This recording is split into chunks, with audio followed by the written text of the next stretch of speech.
ମହଳା ଏଠାରେ ମହଳା ଶ୍ରାଦ୍ଧ ପ୍ରତିବର୍ଷ କରାଯାଉଛି। ଏଠାରେ 20-25 ଜଣ ମୌଜାର ଲୋକ ଆସି ଏଠାରେ ଶ୍ରାଦ୍ଧ ଦିଅନ୍ତି। ଏଠାରେ 15 ଦିନ କାଳ ଶ୍ରାଦ୍ଧ ହୁଏ।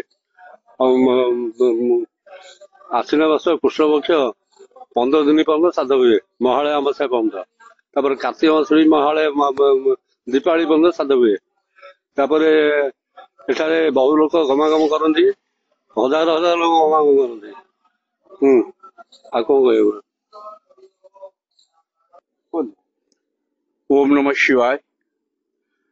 सर्वप्रथमे मु जी टीवी को धन्यवाद दौची जे आज पवित्र मासर 15 दिन जो आरंभ होची अपर पक्ष सेटा केवल आमर ओडिशा रे नुह भारत प्रत्येक हिंदू धर्म प्रत्येक जगह 15 दिन अपर पक्ष पालन करा जाए।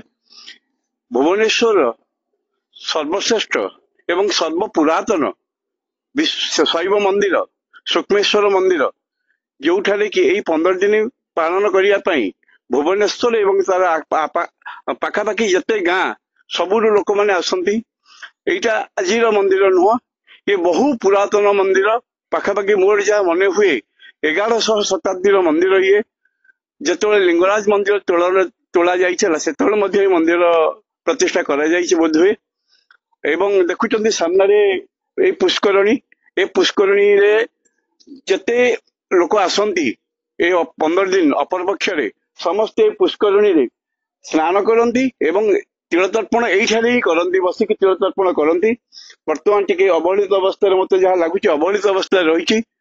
तेणु जेहेतु ये हिंदू धर्म गोटे सर्वश्रेष्ठ एवं सर्वपुरातन क्षेत्र शैव क्षेत्र एवं जो ठाकुर वर्ष को 365 दिन आसती तार जदि सरकार टिके ध्यान रखते पवित्रता एवं निर्मलता ताहले बोधे समग्र अंचलवासी उपकृत होते एवं धन्यवाद अर्पण करते सरकार को।